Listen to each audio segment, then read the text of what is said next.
My name is Jim Miller. I'm the program director at COLT. I've been here for 9 years, and my 10th year coming up.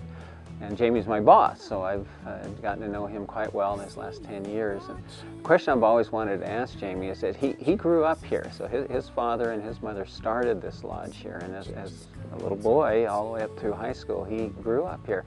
I've always wanted to ask him what it was like growing up here. His father was a very charismatic figure, his mother still is.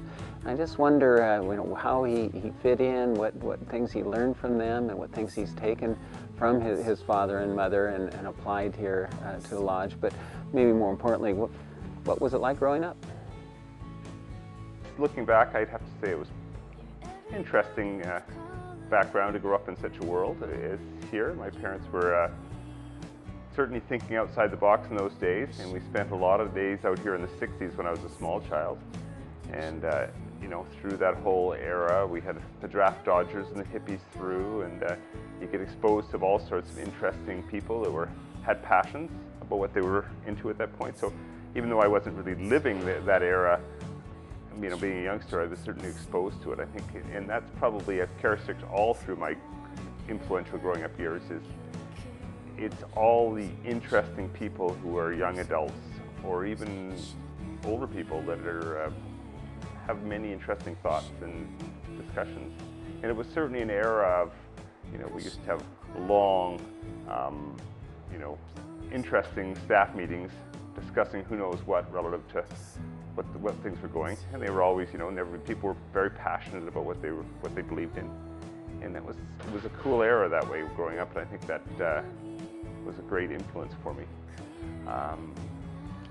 I certainly was lucky to get a chance to get into some activities in our area just when they were totally new.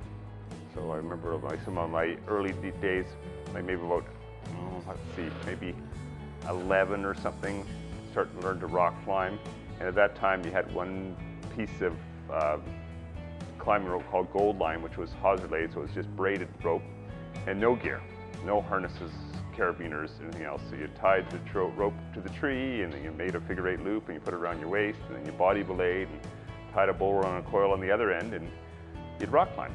And we went to Crest Creek for the first party over there. I remember someone, you know, said there was some good bluffs right by the highway there, and we climbed some routes as kids and learned to belay. I remember as a small kid having to belay my sisters, even though they were bigger than me, it felt like you were going to get cut in half when you're holding someone and dangling them and lowering them on a body belay. But that's our climbing instructor, that's the way they learned. It was very simple, basic skills.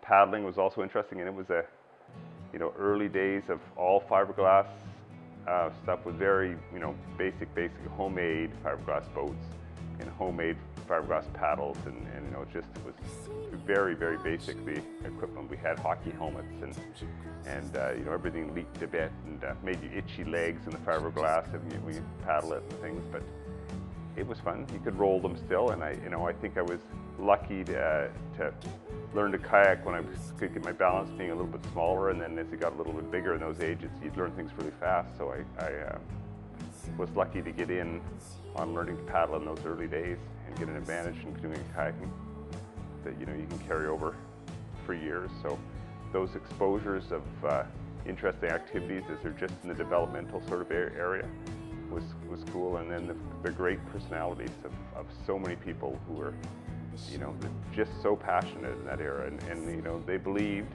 and you know, you do see movements going on in the world again today. They believed that, you know, there was change going to happen by their passion coming forth. They're protesting, or they're being active with democracy or in political ways. You know, they all really believed in this, and you know, I think those people did actually have an influence those days. You know, there's the ups and downs of the influence of political activism, but I think they did, and it was very interesting. Shouldn't it be crushing?